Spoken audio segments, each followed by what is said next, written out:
No one in the emergency room could explain him. Blood soaked through the torn fabric at his side, dark and steady, yet the man on the gurney never screamed, never begged, never reached out. When a nurse tried to steady his arm, he pulled away, not in fear but in control. When a doctor offered pain medication, he shook his head once. Calm, final. His eyes tracked every movement in the room. Doors, corners, reflections in the glass. "He's in shock," someone muttered, but shock didn't look back like that. Then she stepped closer, not louder, not braver, just closer. She leaned down until her mouth was near his ear and whispered 4 quiet words, words no one else could hear. The man froze. His jaw tightened. His breathing changed. For the first time since arriving, his eyes widened, not with pain but with recognition. Slowly he turned his head toward her, and in that split second of silence, everyone in the room felt it. Whatever she had just said, everything was about to change. Before we begin, let me know where you're watching from and what time it is there right now. And if you enjoy stories filled with mystery, hidden honor, and moments that stop time, consider subscribing. You won't want to miss what comes next. Rain hammered the ambulance bay like gravel, the sound sharp and relentless as the rear doors swung open. Fluorescent light spilled out into the night, washing over the paramedics as they rolled the gurney forward. The man on it lay rigid, one hand pressed firmly against his right side, where blood seeped through a makeshift bandage already soaked and dark. Male, approximately mid-40s, one paramedic called out, "Found conscious near a service road off I-84. No ID, no phone, refusing most interventions." Inside the emergency room, the air was thick with noise, monitors beeping, carts, rattling, voices overlapping. But the moment the gurney crossed the threshold, something shifted. Not silence. Attention. Dr. Michael Harper glanced up from a chart and frowned. The man's posture was wrong for someone in that much pain. Shoulders squared, jaw set, eyes open sharp, scanning the ceiling tiles as if counting them. "What happened to him?" Harper asked. "Wouldn't say," the paramedic replied. "Wouldn't even tell us his name." The man didn't look at Harper when he spoke. "Because it doesn't matter." His voice was steady, not slurred, not weak. Harper raised an eyebrow. "It matters if we're going to treat you. You'll treat the wound," the man said. "That's all." They transferred him to a bed. Nurses moved efficiently, cutting away fabric, checking vitals. Blood pressure elevated but stable. Heart rate controlled. Too controlled. A young nurse tried to slide an IV into his arm. The man's hand snapped up, stopping her wrist inches from his skin. Not aggressive. Precise. "No sedatives," he said. "No narcotics." The nurse froze, startled, then glanced at Harper. "Sir, we need—" I said no. Harper stepped in. "You're bleeding internally. Pain management isn't optional." The man finally turned his head and met Harper's eyes. There was no challenge there, no fear, just a kind of tired authority that didn't ask for permission. "Doc," he said quietly, "I've worked through worse." Across the room, Emily Carter stood near the supply cabinet, watching. She was new, 6 months into the ER, still learning which voices carried weight and which were just loud. Most nights she tried to blend into the rhythm of the place, to move without drawing attention. Tonight she couldn't look away. It wasn't just the man's refusal of help. It was the way he did it, the discipline in his movements, the way his breathing stayed measured, even as blood loss continued. Emily had seen panic before. She had seen bravado too. This was neither. "Emily, charge," Nurse Denise called. "Grab another pressure dressing." Emily moved, but her eyes stayed on the man. As she passed the bed, she noticed something that made her slow half a step. His boots. They were old, scuffed, civilian-looking at first glance, but the laces were tied in a specific way, tight and uniform ends tucked in. Not fashion, habit. She shook the thought away. Plenty of people tied their boots carefully. Still, when she returned with the dressing, she positioned herself on his right side, close enough to see his face clearly. His eyes flicked to her badge. Emily Carter, RN. He looked at it a second longer than necessary, then back to the ceiling. "You don't have to stay," he said, as if reading her thoughts. "I'm assigned," she replied. He gave a faint nod. Acceptance, not gratitude. As they worked, a hospital administrator appeared near the doorway, Paul Whitman, crisp suit under a lab coat he rarely wore. He took in the scene with a practiced glance. "What's the issue?" Whitman asked. "Patient refusing medication," Harper said. "Possible internal bleeding." Whitman's lips tightened. "Sir, we can't treat you properly if you won't cooperate." The man didn't answer. Whitman sighed, already irritated. "If you don't consent, we'll have to document refusal and involve security. We can't have a liability situation." At the word security, the man's jaw flexed. His fingers tightened briefly against the sheets, then relaxed. Emily saw it. A flash of something buried deep, anger maybe, or memory. "You don't need security," Emily said before she could stop herself. Whitman turned toward her, surprised. "Excuse me. He's conscious," she continued, heart pounding. "He understands the risks. We can stabilize him without escalating." Whitman studied her badge, then her face. "And you are Emily Carter," she said. "Nurse." "Right," Whitman said flatly. "Let the doctors handle it." Emily flushed and stepped back, heat creeping up her neck. She told herself to focus on the task at hand, to stay in her lane. But as the minutes passed, the man's condition began to shift. His skin grew paler. A fine sheen of sweat appeared along his hairline. Harper ordered imaging, blood work, fluids, everything except the pain meds. The man continued to refuse. "You're making this harder than it needs to be," Harper said under his breath. The man's eyes closed for a moment. When he opened them, he spoke so softly, only Emily heard. "Harder doesn't mean wrong." Her breath caught. She adjusted the monitor leads, her hands steady despite the words echoing in her head. "Harder doesn't mean wrong." A memory surfaced unbidden, her older brother standing in dress blues at a kitchen table years ago, explaining why he couldn't talk about where he was going, why some things had to stay unspoken. She glanced back at the man's side. As the dressing shifted, she caught sight of something beneath the blood and bruising. Faded ink. Lines forming a shape she couldn't fully see. A tattoo. Not decorative. Not random. Her pulse quickened. Before she could look closer, a security guard stepped into the room, summoned by Whitman's sharp gesture. "That won't be necessary," the man said, opening his eyes again. His voice was calm, but the room seemed to tighten around it. The guard hesitated, uncertain why. Harper exhaled. "Sir, we're trying to help you." The man looked past him, straight at Emily. "You," he said. "You see it, don't you?" She swallowed. See what he didn't answer. Instead, he shifted slightly on the bed, a movement that sent a fresh wave of blood across the sheets. The monitors beeped faster. "BP's dropping," Denise called out. Harper cursed under his breath. "We're running out of time." The man closed his eyes again, breathing through the pain, every muscle in his body working to stay conscious. He knew exactly how much time he had left. He had measured worse moments by heartbeats before. Emily stared at the edge of the tattoo, at the way his fingers curled reflexively toward his side, guarding something more than a wound. Outside, somewhere above the hospital, thunder rolled low and heavy. And for the first time since he'd arrived, the man whispered something, not to the doctors, not to the administrators, but to himself. "Still early," he murmured. "Not yet." Emily felt a chill crawl up her spine, because suddenly she wasn't sure this man had come to the hospital for help at all. The trauma bay settled into a tense rhythm, the kind that made time feel elastic. Seconds stretched. Monitors ticked steadily, each beep a reminder that the man on the bed was still holding himself together by force of will alone. Dr. Harper studied the latest vitals, his brow furrowed. "Hemoglobin's dropping," he said. "We're losing ground."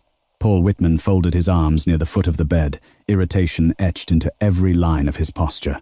"Then sedate him and take him to imaging. This isn't a negotiation." The man's eyes opened. "No sedation," he said again. Same tone, same finality. Whitman exhaled sharply. "Sir, you don't get to dictate protocol." The man turned his head just enough to look at him. "I'm not dictating. I'm deciding." There was something unsettling about the exchange. It wasn't defiance. It was certainty. The kind that came from having made worse decisions under heavier consequences. Emily stood near the IV pole, pretending to review a chart while listening to every word. Her earlier embarrassment still burned in her chest, but it had been replaced by something else, now unease, mixed with a growing conviction that the room was misreading this situation entirely. Harper ran a hand through his hair. "Why won't you let us help you?"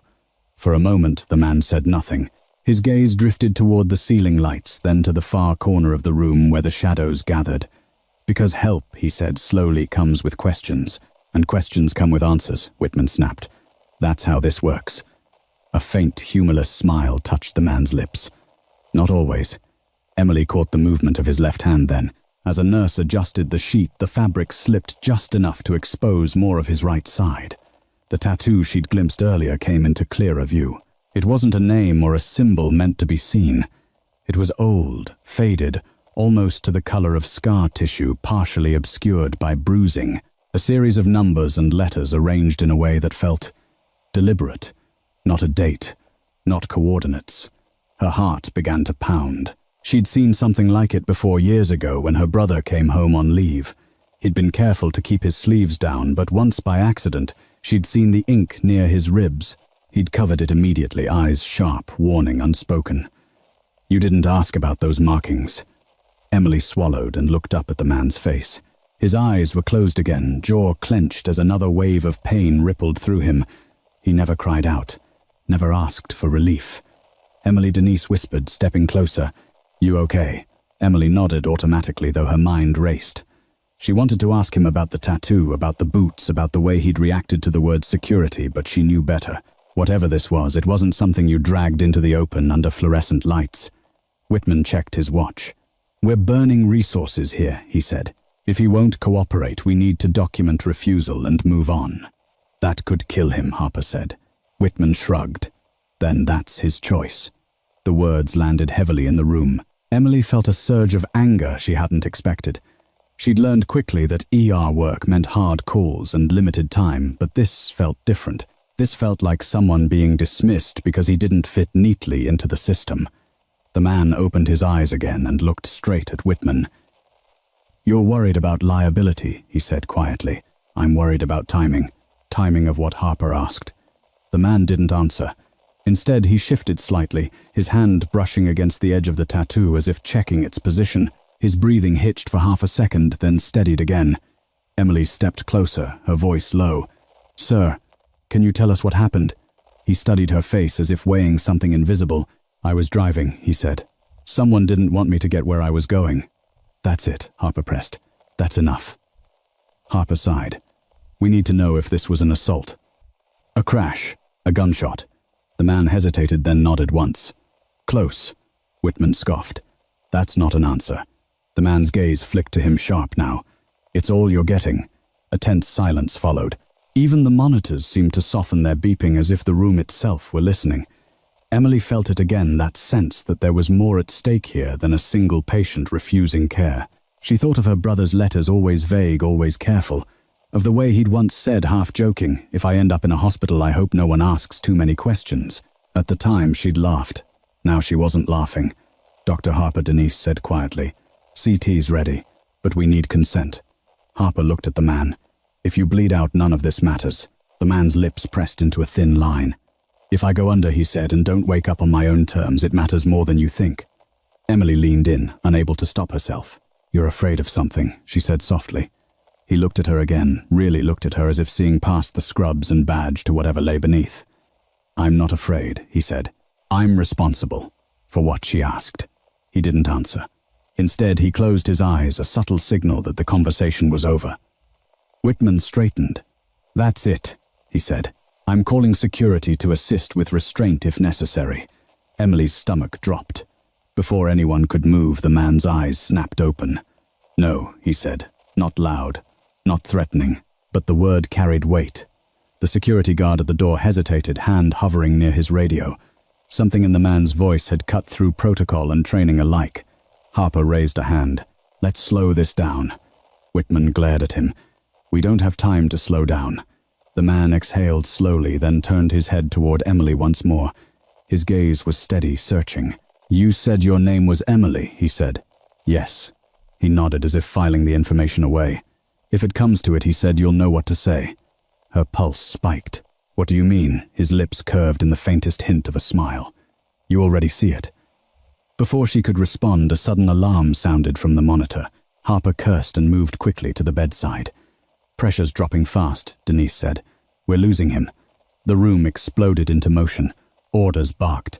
Gloves snapped on. The man gritted his teeth, every muscle in his body straining against the pain. Emily stood frozen for half a heartbeat, her eyes locked on the tattoo on the numbers she now recognized as more than ink. As the gurney began to move toward imaging, she leaned in close, her voice barely more than breath. "What am I supposed to say?" she whispered. The man turned his head just enough for their eyes to meet. "When the time comes," he said, "you'll remember." and as the doors to the trauma bay swung open, Emily realized with a jolt of fear and clarity that whatever those words were, they could change everything. The corridor outside imaging felt longer than it was. Fluorescent lights hummed overhead, casting a pale, unforgiving glow as the gurney rolled forward, wheels squeaking in rhythm with the man's labored breathing. Emily walked alongside, one hand steadying the IV line, the other gripping the edge of the bed as if contact alone might anchor him to the present. "Careful," Denise warned as they turned the corner. BP still trending down. Dr. Harper glanced at the monitor. "We're buying minutes," he said. "That's all." The man stared straight ahead, jaw clenched, every breath measured. Sweat beaded along his temple, tracing a thin line down toward his ear. He didn't groan, didn't flinch. He rode the pain like someone who had learned long ago that reacting only made it worse. Emily couldn't shake the feeling that he was counting heartbeat seconds, something invisible only he could see. They reached the CT suite. The doors slid open with a mechanical sigh, and the room swallowed them whole. Cold, sterile, impersonal. Harper began explaining the procedure, his voice calm but edged with urgency. "We need to check for internal bleeding," he said. "If there's a rupture, we'll have to move fast." The man nodded once. "Do it." "No sedation?" Harper asked one last time. "No." Whitman appeared again, as if summoned by tension alone. He leaned against the doorway, arms crossed, watching with thinly veiled impatience. "Document refusal," he said to no one in particular. "All of it." Emily felt her teeth grind together.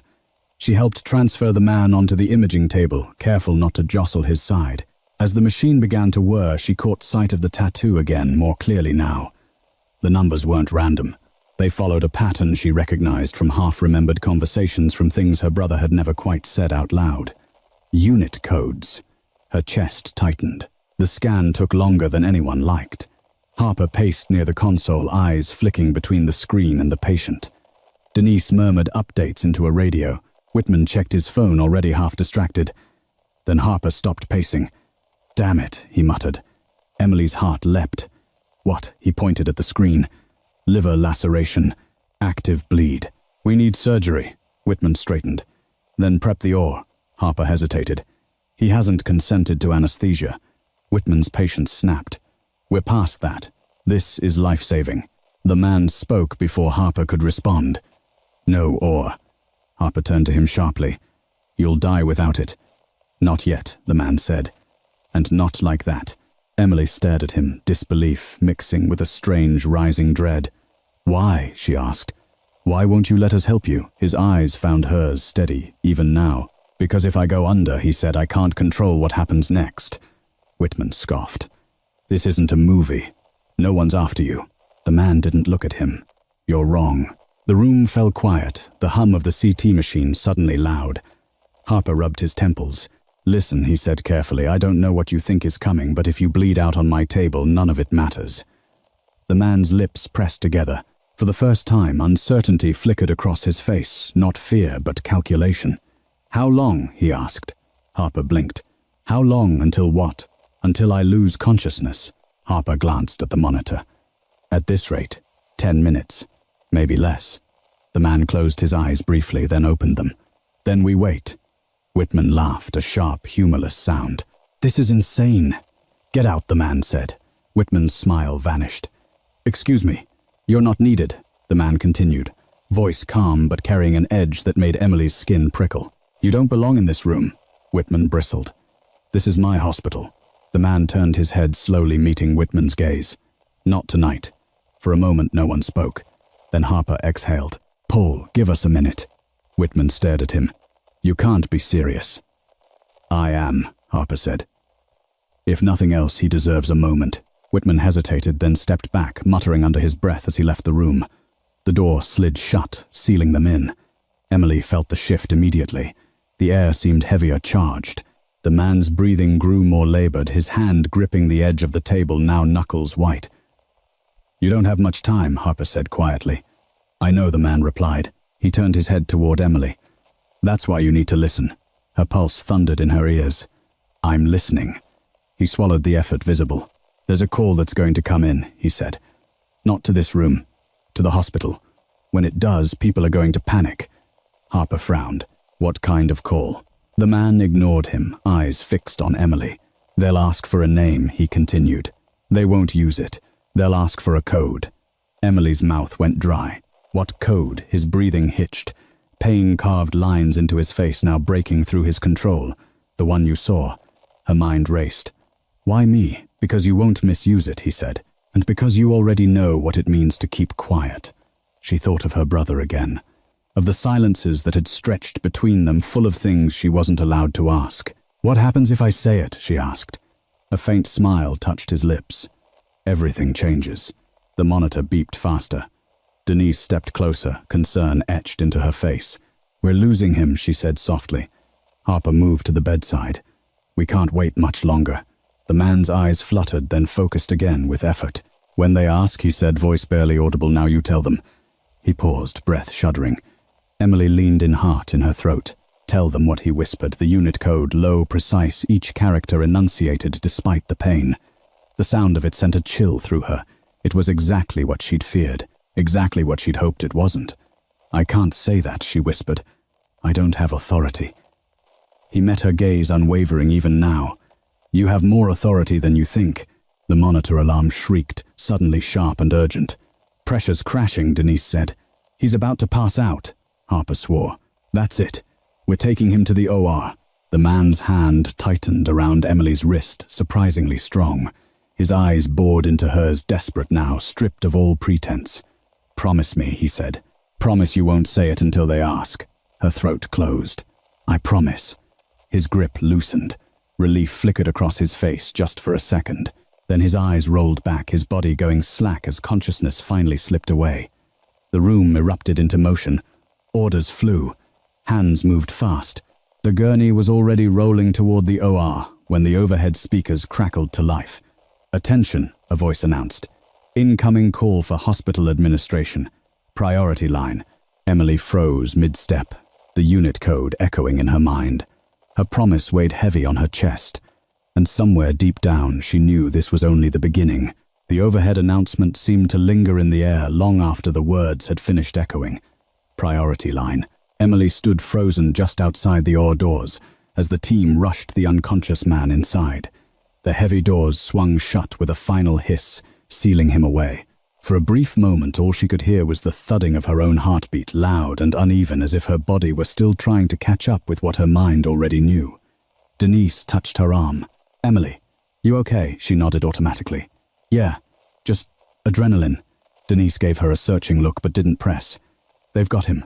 Let's breathe for a second." Across the hall, Paul Whitman was already on his phone, his voice clipped and impatient. "Yes, this is Whitman. I'm the administrator on duty." "No, I don't know who you're talking about. We have no one by that name." Emily's stomach tightened. The call. She leaned against the wall, arms crossed tightly, replaying the man's words in her head. "They won't ask for a name. They'll ask for a code." She could still hear the way he'd whispered it, each letter deliberate, weighted with meaning. What terrified her wasn't just that she remembered it. It was that she understood it. Whitman's voice rose. "Look, whoever you are, if this is about some patient confidentiality issue." He stopped, mid-sentence. Emily watched his face change. The irritation drained away, replaced by something sharper, something closer to fear. "Yes," Whitman said slowly.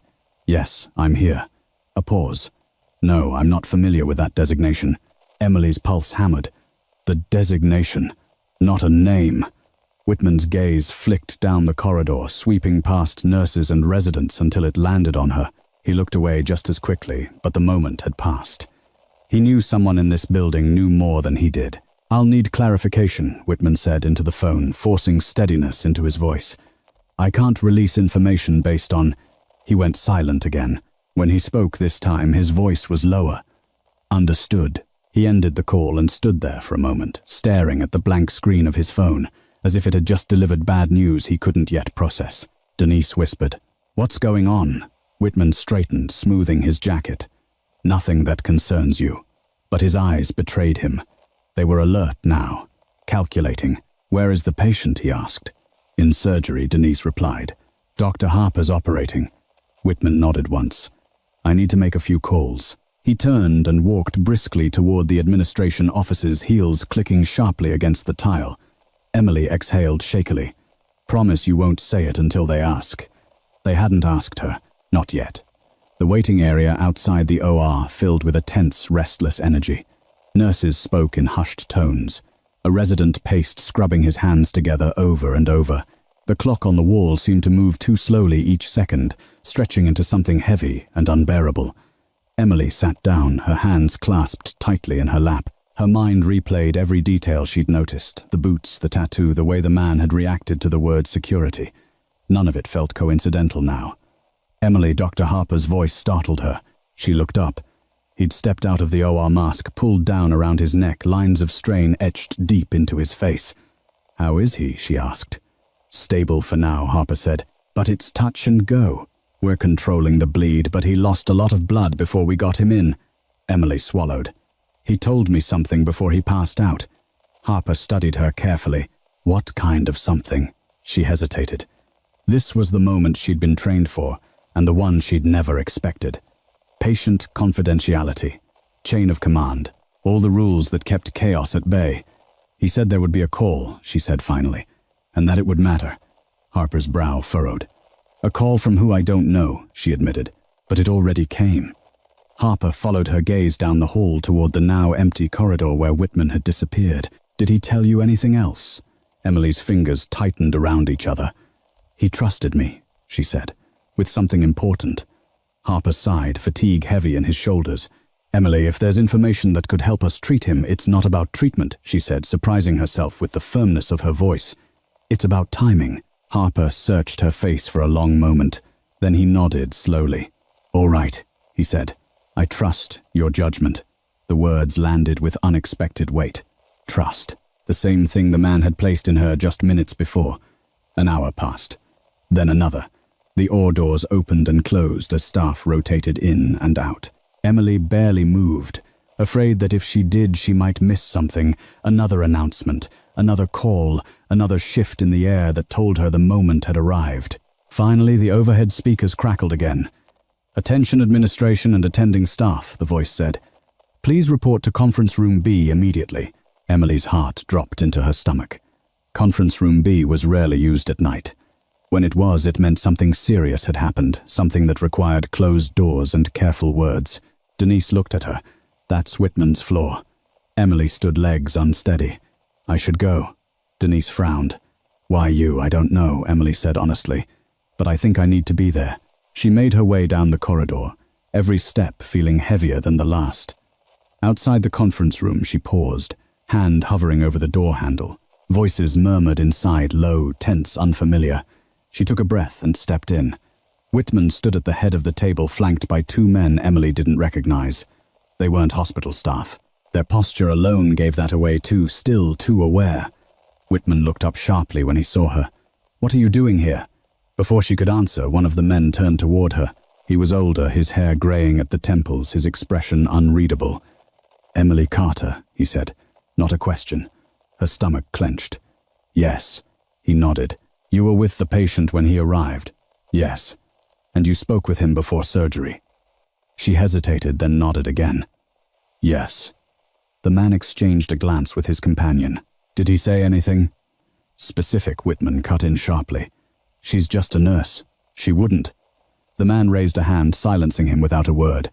Emily felt the room close in around her. "Promise you won't say it until they ask." The older man met her gaze. "Did he give you a unit code?" The words seemed to echo, heavy and deliberate. Emily's pulse roared in her ears. This was it, the moment the man on the table had been counting down to. "Yes," she said quietly. The room went still. "What was it?" the man asked. Emily drew a breath, her hands trembling just slightly as she spoke the code aloud. Every letter, every number, exactly as she'd heard it, whispered through pain and blood. The effect was immediate. The older man straightened, his expression hardening into something like awe. His companion inhaled sharply. Whitman's face drained of color. "That's not possible," Whitman whispered. The older man turned to him, eyes cold. "It's very possible. And you're going to explain to me why a patient with that designation was treated like a liability instead of a priority." Whitman opened his mouth, then closed it again. Emily stood there, heart racing as the weight of what she'd just done settled over the room. Somewhere down the hall, behind closed-door doors, a man fought for his life. And now finally the people who mattered knew exactly who he was. The silence in conference room B felt heavier than any shouted accusation. Emily stood where she was, hands clasped in front of her, as if the floor itself had anchored her in place. The unit code still echoed in her ears, each character now carrying a weight she could feel pressing against her chest. The older man was the first to speak. "Lock this room," he said calmly. His companion moved without hesitation, closing the door and flipping the small metal latch. The sound was soft but final. Whitman swallowed hard. "This is highly irregular." The older man turned toward him slowly. "So is letting a protected asset bleed out in your ER." Whitman's mouth opened, then closed again. A faint sheen of sweat had appeared along his hairline. "I didn't know who he was." "No," the man agreed. "You didn't bother to find out." Emily watched the exchange with a strange sense of detachment, as if she'd stepped out of her own body. She had said the words. She had crossed a line she couldn't uncross. And yet beneath the fear there was a quiet certainty that she'd done exactly what she was supposed to do. The second man, taller, broader, his presence filling the corner of the room, looked at Emily. "Did he refuse anesthesia willingly?" "Yes," she said, repeatedly. "Did anyone attempt to override his decision?" Whitman stiffened. "We followed protocol." The taller man's gaze flicked to him sharp. "Protocol is not an excuse for incompetence." The older man turned back to Emily. "When he gave you the code, did he tell you why?" Emily hesitated, then shook her head. "Only that timing mattered. And that I should wait until I was asked." The man nodded once. "That's consistent. Consistent with what Whitman demanded. With someone who knows exactly how much time he has before the world starts moving," the older man replied. A phone on the table vibrated. The taller man glanced at the screen, then looked up. "They're prepping the roof." Emily's breath caught. "The helipad, yes," he said. "And they're not using the hospital's bird." Whitman's voice cracked. "You can't just land military aircraft here." The older man fixed him with a level stare. "Watch us." The door opened briefly as a security supervisor poked his head in. "Sir, we've got activity upstairs. Unmarked personnel. They're asking for clearance." The older man didn't look away from Whitman. "Give it." The door closed again. Emily felt a chill crawl up her spine. The pieces were moving now, aligning in a way that left no room for doubt. This wasn't just about saving a patient. This was about control who had it and who never really did. "Where is he now?" the older man asked. "In surgery," Emily said. "Dr. Harper's operating." "How long?" "Another 30 minutes, maybe more." The man nodded, already calculating. "We'll need to secure the OR floor." Whitman took a step back. "You can't shut down my hospital." The older man's tone remained calm. "I'm not shutting it down. I'm protecting it from becoming a problem." Emily felt something shift, then not in the room but inside herself. Fear gave way to clarity. The man on the table hadn't refused help out of stubbornness or pride. He'd refused it because he'd known this moment would come. He'd known exactly how much pressure his presence would apply once the right people were alerted. And he'd chosen her. "Why me?" she asked quietly, unable to hold the question back any longer. The older man turned toward her, studying her with new interest. "He requested you." She nodded. "He trusted me." A corner of the man's mouth lifted just barely. "Then he chose well." Before she could ask what that meant, the door opened again, this time with purpose. Dr. Harper stepped in, mask dangling from one hand, eyes scanning the room before settling on Emily. "He's stable," Harper said. "For now. We stopped the bleed, but he lost a lot of blood. He'll need monitoring in ICU." The older man stood. "He won't be going to your ICU." Harper blinked. "Excuse me, he'll be transferred," the man said. "As soon as he's cleared to move." Harper's jaw tightened. "With all due respect, I'm the attending physician. He's not going anywhere until I say so." Emily held her breath. The older man met Harper's gaze unflinching. "Doctor," he said, "if he wakes up where you put him, he'll understand." "If he wakes up where we put him, he'll be safe." Harper hesitated. He looked at Emily, then back at the man. "And if he doesn't wake up at all?" A flicker of something passed through the older man's eyes. Something human, something heavy. "Then we'll make sure the truth does." The room fell silent again. A sudden crackle from the radio, clipped to the taller man's belt, cut through the tension. "Roof is secured. Bird is inbound. ETA, 3 minutes." Emily's pulse spiked. "He's not even conscious." The older man shook his head. "He will be." As if on cue, Harper's phone buzzed. He glanced at it, eyes widening slightly. "All reports, spontaneous movement. He's coming around." Emily's breath caught in her throat. They moved quickly then. The conference room emptied as the group headed down the corridor, their footsteps echoing against the walls. Nurses and staff flattened themselves against the edges of the hallway as the strange procession passed two men who didn't belong, an administrator who suddenly looked very small, and one young nurse, caught in the middle of something far larger than herself. The ore doors opened as they approached.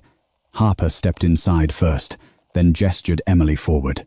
The man lay pale against the sheets, eyes half open, breathing shallow but steady. His gaze flicked around the room, taking in faces, positions, exits. Then he saw Emily. His eyes sharpened, focusing despite the haze of pain and exhaustion. "You waited," he murmured. "Yes," she whispered. A faint smile touched his lips. "Good." The older man stepped into his line of sight. For a moment, the two simply looked at each other. No words, no gestures, just recognition. "Sir," the older man said finally, "we're here." The man exhaled slowly, relief threading through the breath. "Took you long enough." "We had to be sure," the man replied. The patient's gaze drifted upward toward the ceiling, toward the distant thump that had begun to vibrate faintly through the building. "The helicopter. They'll hear that," he said. "Even down here." "Yes," the older man said. "They will." The man's eyes closed briefly. When they opened again, they found Emily one last time. "Next part's the hardest," he said quietly. Her heart sank. "What do you mean?" He didn't answer. Instead, his gaze shifted past her toward the doors, toward the hospital that had nearly let him slip through its fingers. Outside, the rotors grew louder. And somewhere between the rising noise and the held breath of everyone in the room, Emily understood that the whisper had only been the beginning. The sound of the helicopter bled through the walls like a distant storm, low at first, then steadily louder. It wasn't the familiar rhythm of a medical transport. This was heavier, deeper, the kind of sound that pressed against the chest and made conversation instinctively drop to whispers. Emily felt it in her bones. They moved the patient with controlled urgency, hands practiced and precise, but the atmosphere had changed. Nurses who'd been brisk and efficient now glanced over their shoulders. A respiratory therapist paused, mid-step, eyes flicking upward as if she could see through concrete and steel. "What's going on?" someone whispered. No one answered. "Doctor." Harper walked beside the bed, his jaw set, eyes fixed forward. He hadn't argued further, not because he'd been ordered not to, but because he'd seen something in the eyes of the men who'd arrived, a seriousness that made questions feel irrelevant. The elevator doors opened, and the group stepped inside. The doors slid shut with a soft chime, sealing them in. The helicopter's thrum grew louder as they ascended. Emily stood near the head of the bed, watching the man's face for any sign of distress. His eyes were open, now clearer than before, tracking the small digital numbers above the elevator doors as they climbed. "You're awake," she said softly. "Enough," he replied. "How do you feel?" He considered the question. "Like I'm late," she frowned. "Late for what?" A corner of his mouth lifted, not quite a smile. "For disappearing." The elevator stopped with a jolt. The doors opened onto the restricted floor leading to the roof. The air was cooler here, tinged with the faint smell of fuel and rain. Two uniformed security officers stood rigidly at the entrance, eyes wide as they took in the scene. They straightened instinctively when the older man approached. "We've been told to clear the area," one said. "But, administration." "It's handled," the older man said. The officer nodded and stepped aside without another word. Emily's heart pounded as they pushed through the final set of doors and onto the roof access corridor. The sound hit her full force, now the thunder of rotor blades slicing through air, the vibration rattling the light fixtures overhead. The man on the bed exhaled slowly, a sound that almost sounded like relief. "Brings back memories," he murmured. They emerged onto the helipad. Rain whipped sideways in sharp, cold sheets, stinging exposed skin. The helicopter loomed against the dark sky, matte black, no visible markings, its lights cutting through the night like searching eyes. Crew members moved with purpose, faces hidden behind helmets and visors. Emily's breath caught in her throat. This wasn't a rescue. This was an extraction. The gurney was locked into place near the aircraft. The taller man leaned close to the patient, raising his voice to be heard over the roar. "Can you stand the transfer?" The patient nodded once. "Do it." As they prepared to move him, Emily felt a sudden, sharp awareness settle over her. Every sound seemed amplified, every movement slowed as if the world were holding its breath. She noticed it then, the hospital director, Paul Whitman, standing just inside the doorway, rain plastering his hair to his forehead, his face pale under the harsh lights. "What is this?" he shouted, stepping forward. "You can't just take him. He's still under our care."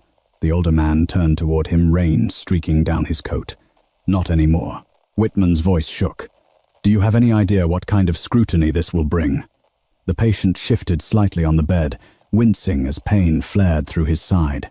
His eyes found Whitman sharp and focused despite everything. "You were worried about scrutiny earlier," he said. "That didn't stop you from threatening to call security." Whitman opened his mouth and stopped. "You didn't see a man," the patient continued, voice steady over the roar. "You saw a problem." Emily watched Whitman's shoulders sag just a fraction. "That was your mistake." One of the crew members gave a curt nod. "We're ready." As they began the transfer, Whitman took another step forward, desperation edging into his voice. "At least tell me who he is." The older man didn't answer. The patient did. He turned his head slightly, meeting Whitman's gaze one last time. "Someone you should have listened to," he said. They lifted him smoothly, efficiently, and slid him into the helicopter's open side. The interior was dim, purposeful, nothing extraneous. The door began to slide shut. Emily stood rooted to the spot rain, soaking her scrubs, her heart racing. She hadn't realized until that moment how badly she wanted him to look at her again. He did. Just before the door closed, his eyes found hers through the rain and noise. "You did good," he said. The words hit her harder than she expected. Then the door sealed, and the helicopter lifted, wind blasting outward as it rose into the night. Emily shielded her face as the aircraft climbed, its lights shrinking into the storm-dark sky until there was nothing left but rain and silence. For a moment no one moved, then the silence shattered. "What the hell just happened?" someone breathed. Whitman stood frozen, staring at the empty pad, his authority stripped bare under the open sky. The older man turned to him calmly. "An audit," he said, "and you're at the center of it." Whitman's face drained of color. "On what grounds?" "Patient rights," the man replied, "and something far more serious." Whitman laughed weakly. "This is absurd." The taller man stepped forward.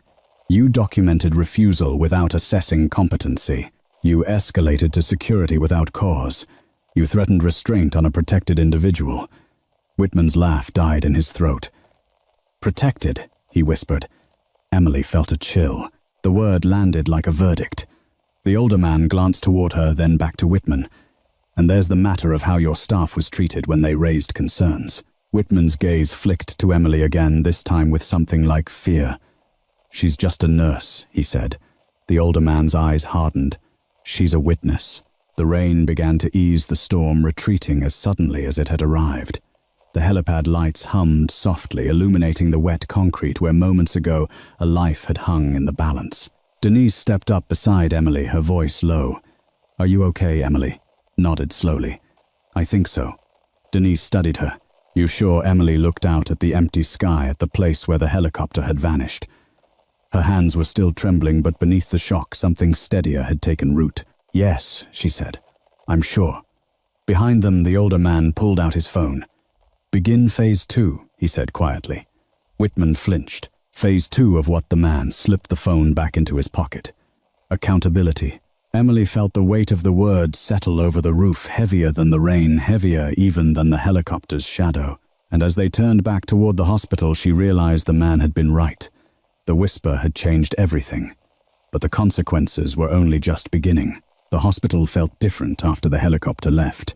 Not quieter, if anything, the corridors buzzed with restless energy, but heavier, as if the building itself understood that something irreversible had just occurred. Emily walked back inside with Denise's shoes squeaking faintly against the polished floor rainwater, leaving a thin trail behind them. Everywhere they passed, people stared. "What was that aircraft?" someone whispered near the nurse's station. "Did you see the uniforms?" another murmured. Emily kept her eyes forward. She didn't trust herself to answer. The truth felt too large, too sharp to handle carelessly. Behind them, Paul Whitman followed at a distance, his usual confidence gone. His steps were slower, now uncertain. The crisp authority he wore like armor had cracked on the roof, exposed under rain and rotor wash. The older man and his companion moved with quiet efficiency, splitting off toward administration. 2 additional figures joined them in the corridor, men and women in plain clothes, their posture unmistakable. They didn't announce themselves. They didn't need to. Within minutes, conference room B was occupied again, this time filled with unfamiliar faces and an unmistakable sense of command. Emily was surprised when one of them stopped her. "Emily Carter," the man said. "You're requested." Her stomach tightened. Requested by who? By everyone who needs to understand what happened tonight. Denise squeezed her hand before letting go. "I'll be right outside." Emily nodded and stepped into the room. The atmosphere inside had shifted from tension to precision. Laptops were open. Phones were muted. Screens displayed timelines, call logs, internal messages. The older man stood at the head of the table, jacket removed, now sleeves rolled up. Whitman sat opposite him, rigid hands clasped so tightly his knuckles were white. "Let's continue," the older man said. "Miss Carter, please sit." Emily took a seat, acutely aware of every eye on her. "Start from the beginning," he said. "What did you observe when the patient arrived?" Emily inhaled, slowly grounding herself. He was conscious, oriented, in pain but controlled. He refused narcotics, refused sedation, refused consent for anesthesia. "Did he understand the risks?" one of the women asked. "Yes," Emily replied. He articulated them clearly. He wasn't confused. Whitman interjected, "We can't verify that." "You will not interrupt," the older man said calmly. Whitman fell silent. Emily continued. She described the boots, the scanning eyes, the reaction to the word security, the tattoo, the whisper, the promise. As she spoke, the room grew still. No one dismissed her. No one rushed her. When she finished, the older man nodded. "Thank you." He turned to Whitman. "Now, your version." Whitman cleared his throat. "We followed standard procedure. The patient was uncooperative. He refused care. We documented refusal. Did you assess competency?" the woman asked. "Yes." "Who did?" Whitman hesitated. "Dr. Harper." Harper, seated near the wall, straightened. "I assessed his mental status. He was competent." Whitman shot him a look. "You didn't say that earlier." Harper met his gaze evenly. "You didn't ask." The older man leaned forward. "Mr. Whitman, you threatened to involve security." Whitman bristled. "As a precaution. Against a bleeding patient who posed no threat. He was obstructing care." "No," the older man corrected. "He was exercising autonomy." Whitman's voice rose. "And what if he had died? Who would have been responsible?" The older man's eyes hardened. "You would have been." The words landed like a gavel strike. A phone on the table buzzed. The older man glanced at it, then looked up. "He's stable," he said. "Transferred successfully." Emily exhaled a breath she felt like she'd been holding for hours. "Good," the man continued. "Then we proceed. Proceed with what Whitman demanded." "With the reason we came," the taller man said. "You weren't the target tonight. You were the test." Whitman's laugh was hollow. "This is absurd." The older man stood. "The patient you dismissed is a senior operator with direct oversight authority during domestic contingency operations. He was traveling under a classified mandate when he was attacked." Emily felt the room tilt slightly. "He refused anesthesia," the man continued, "because he was scheduled to testify within a narrow operational window. If he'd gone under before verification, his status would have been compromised." Whitman's face went ashen. "Testify against who?" The older man didn't answer immediately. Instead, he looked at Emily. He trusted her, he said, because she recognized discipline when others saw inconvenience. Emily swallowed hard. He whispered a unit code, the man continued, addressing the room. A fail-safe. A way to identify himself without revealing his name, and he was correct to do so. Whitman's voice was barely audible. "You're saying this was all intentional?" "Yes," the man replied. "And necessary." The woman at the table turned her screen toward Whitman. "We've reviewed your internal communications.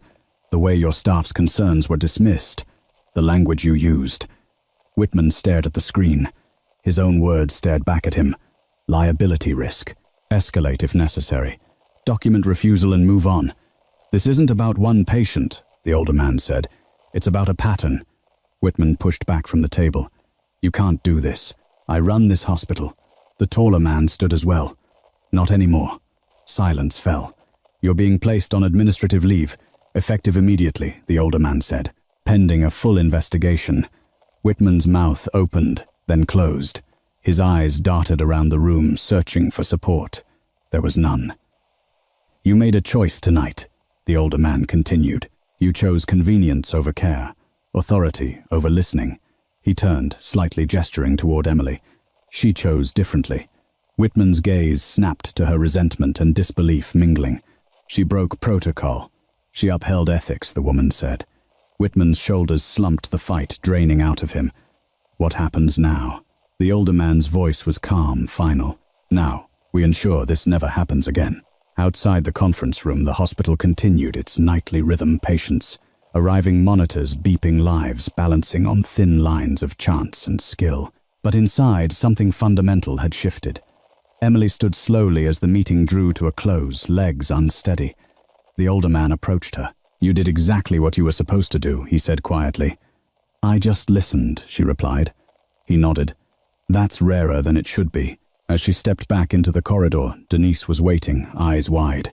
"What did they say?" Emily took a breath. "That it matters how we see people." Denise smiled faintly.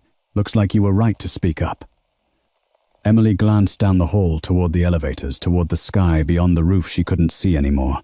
Somewhere out there, a man with blood on his hands and secrets in his bones was alive because she'd whispered when others shouted.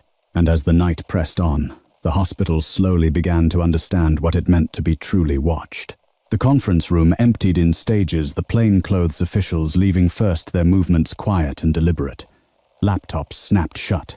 Phones disappeared into pockets. What had been spoken inside those walls would not be repeated casually, if at all.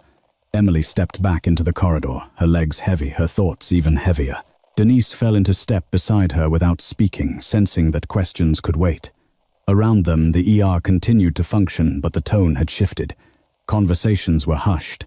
Eyes followed Emily a little longer than before. Word hadn't spread, but something had. They reached the nurses' station just as Dr. Harper emerged from the ICU wing, rubbing the bridge of his nose. He spotted Emily and stopped. "They moved him," he said. Emily's chest tightened. "Is he okay?" "Yes," Harper replied. "Stable. Sedated now by his own consent once the transfer team confirmed identity clearance." "Identity," Denise echoed softly.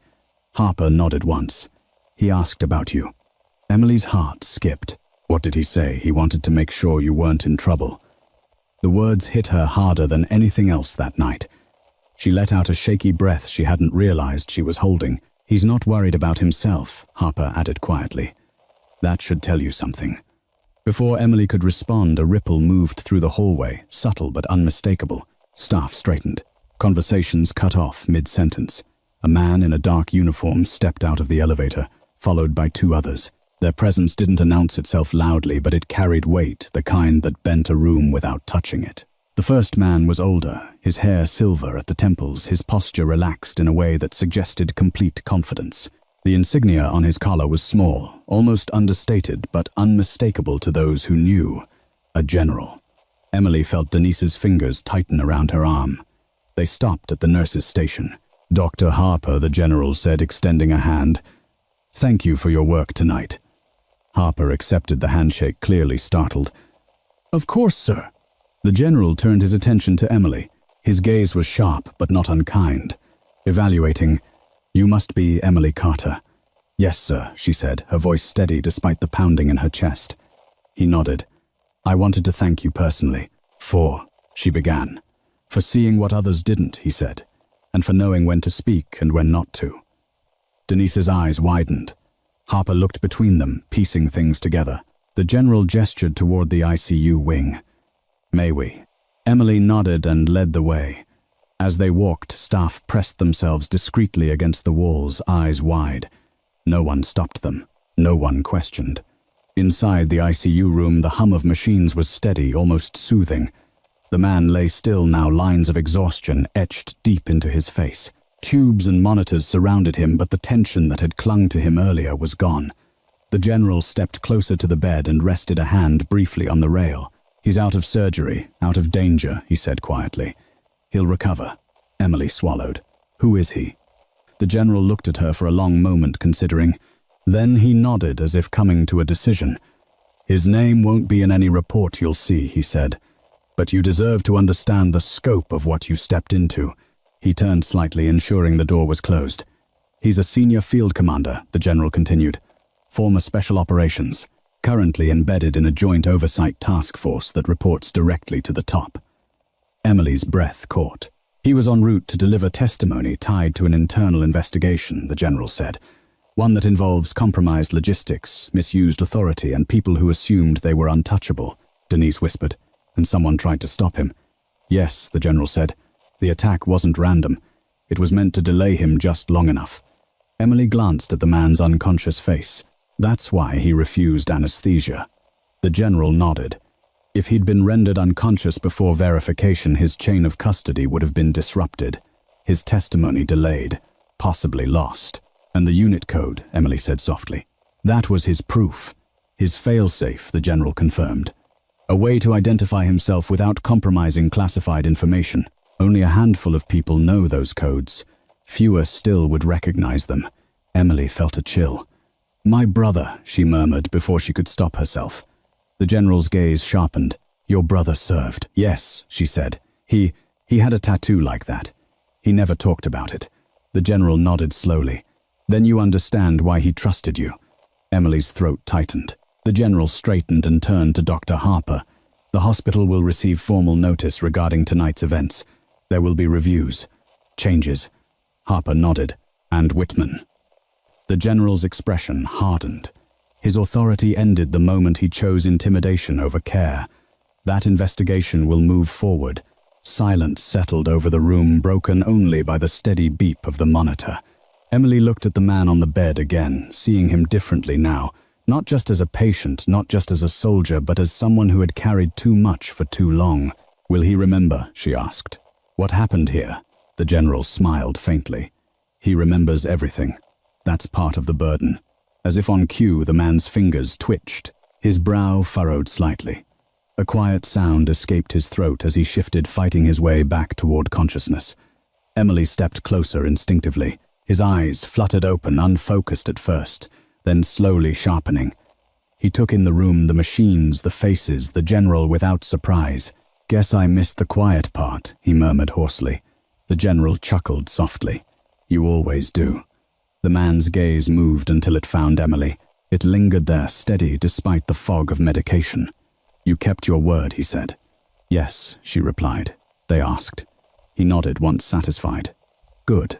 He glanced at the general. Did it work? The general's expression turned serious. Yes, and because of you it worked in time. A faint exhale left the man's chest, something like relief. He closed his eyes again, the tension finally draining from his body. As the room settled, Emily felt the full weight of the night press in on her, not fear this time, but understanding. The whisper hadn't just changed how others saw him, it had changed how she saw herself. And as she stood there between the quiet hum of machines and the unspoken gravity of everything that had been set in motion, Emily realized that justice didn't always arrive with noise or recognition. Sometimes it arrived as 4 quiet words spoken at exactly the right moment. Morning crept into the hospital in pale layers, the kind of grey dawn that made fluorescent lights feel harsher by contrast. Emily hadn't gone home. Neither had most of the night staff. Sleep felt inappropriate, almost disrespectful, as if leaving would mean abandoning the gravity of what had unfolded.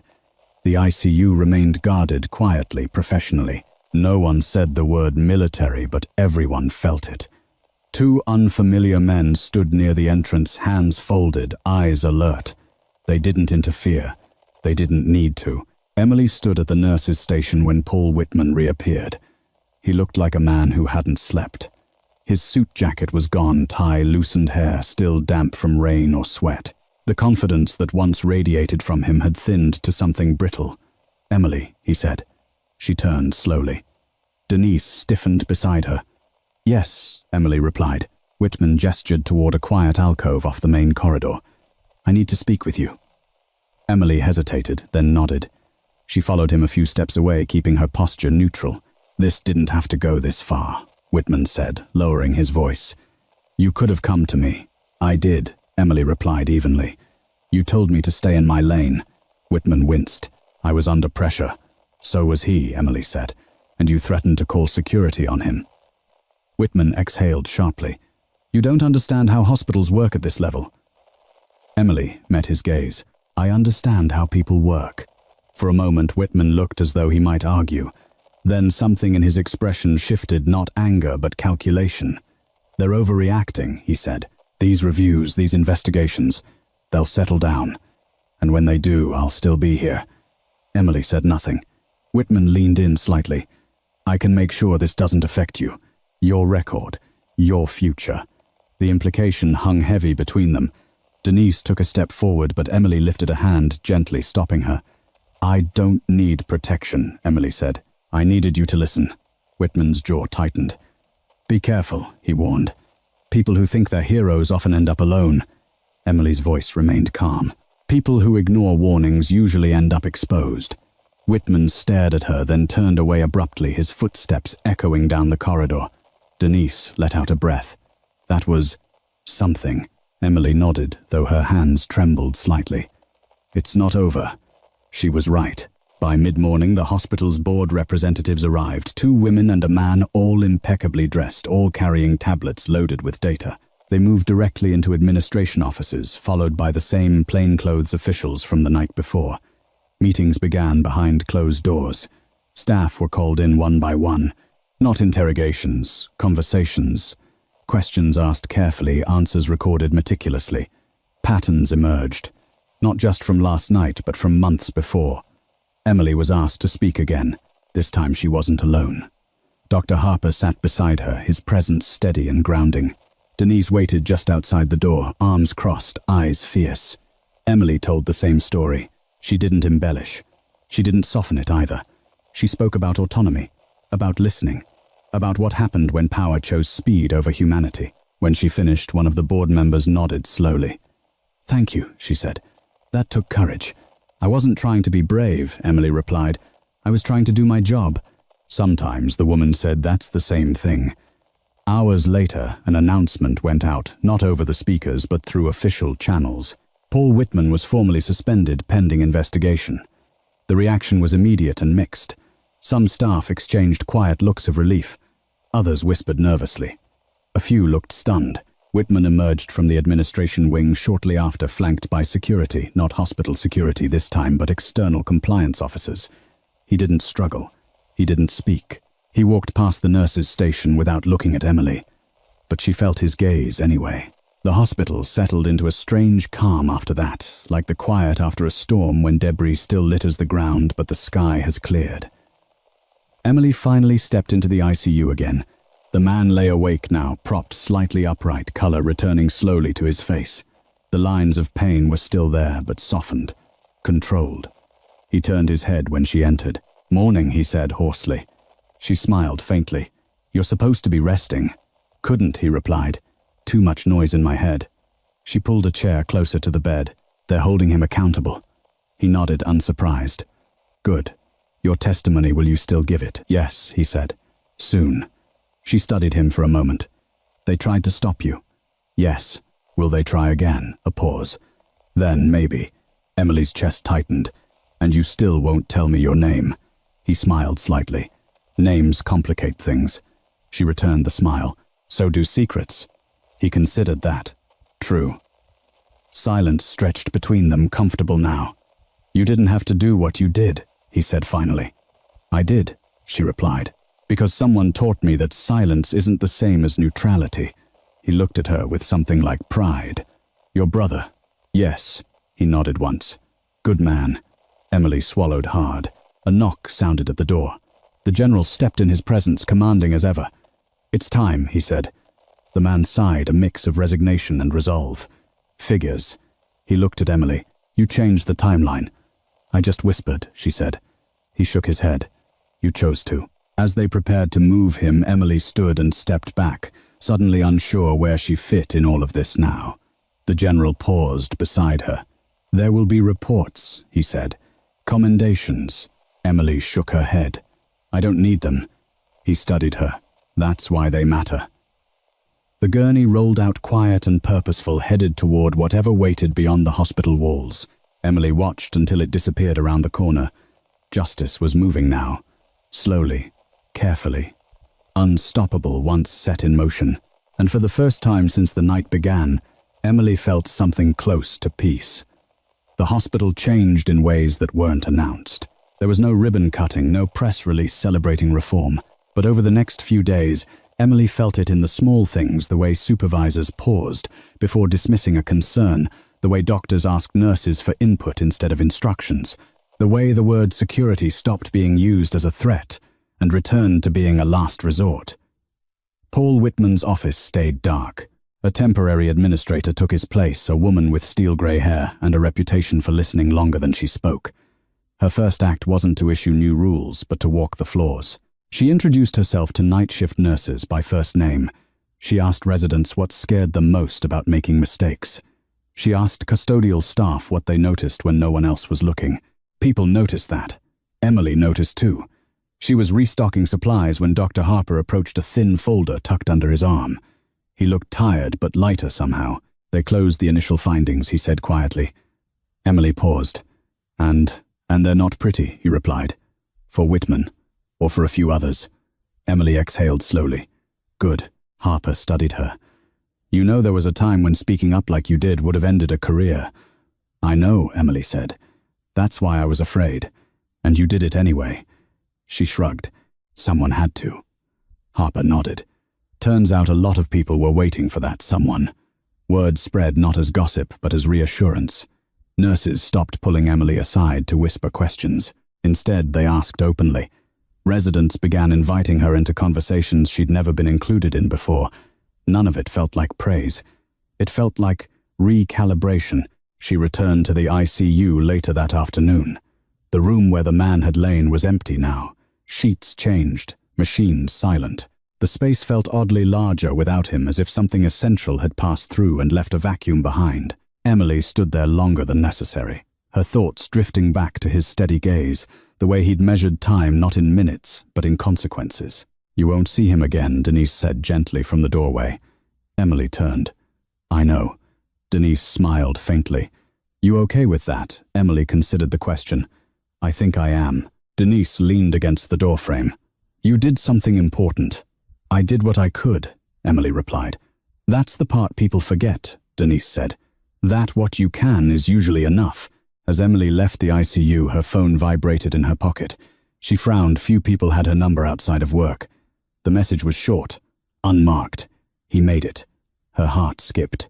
She typed back before she could overthink it. I'm glad. A moment passed. Then another message appeared. They listened. Emily closed her eyes, a rush of relief washing over her. Good. The reply came a few seconds later. They always do. Eventually. She didn't respond after that. She didn't need to. That evening, the hospital board held a closed session. Emily wasn't there, but she felt the ripples from it anyway. New protocols were drafted. Patient autonomy guidelines were reinforced. Escalation pathways were rewritten to prioritize de-escalation. And quietly, without ceremony, a commendation was placed in Emily's personnel file. Not for heroism, for judgment. A week later, Emily was called into the temporary administrator's office.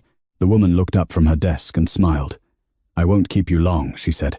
I just wanted to say this in person.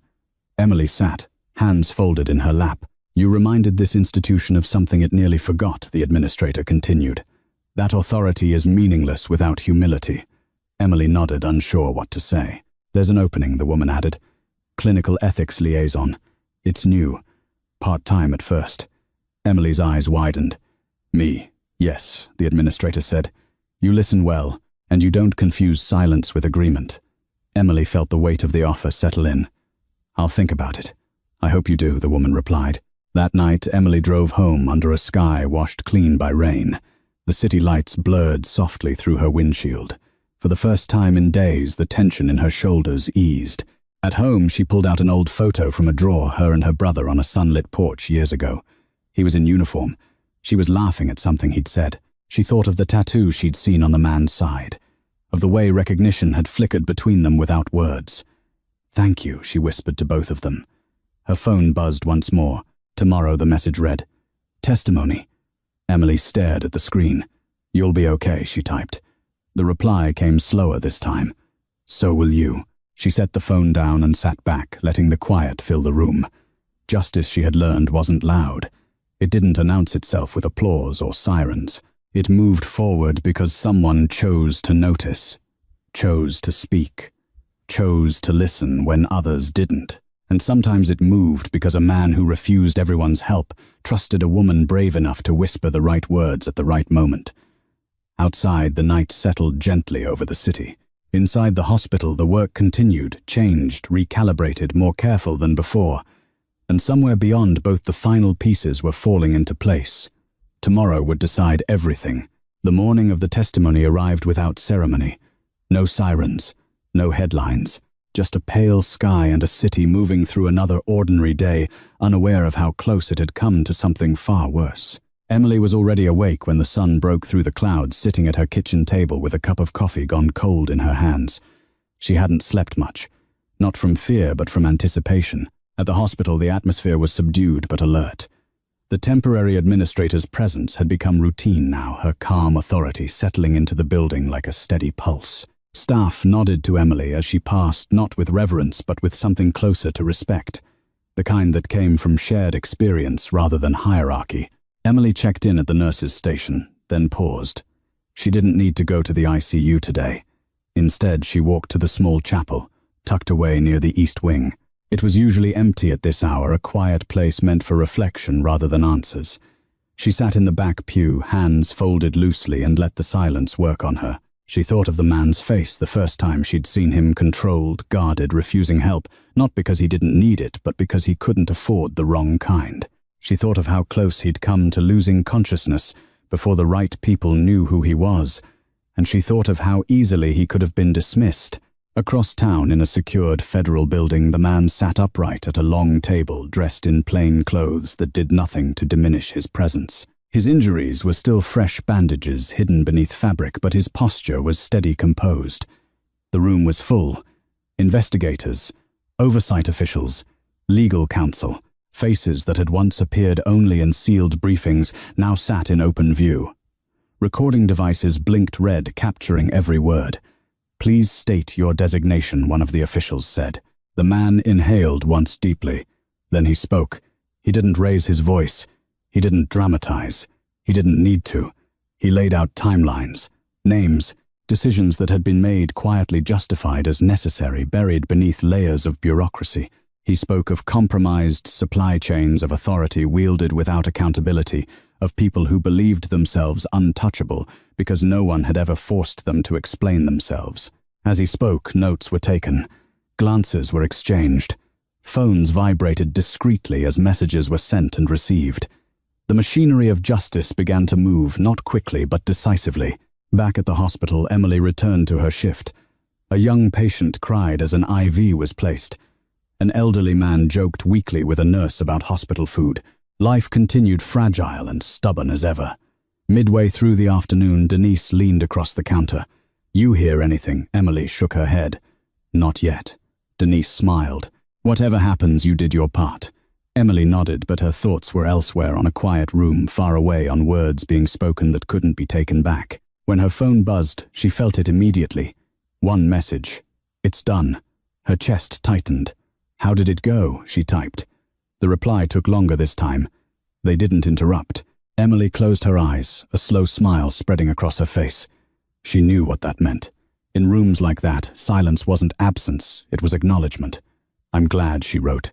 The dots appeared, disappeared, then appeared again. "You should know," the message finally read. "What you did didn't just save time.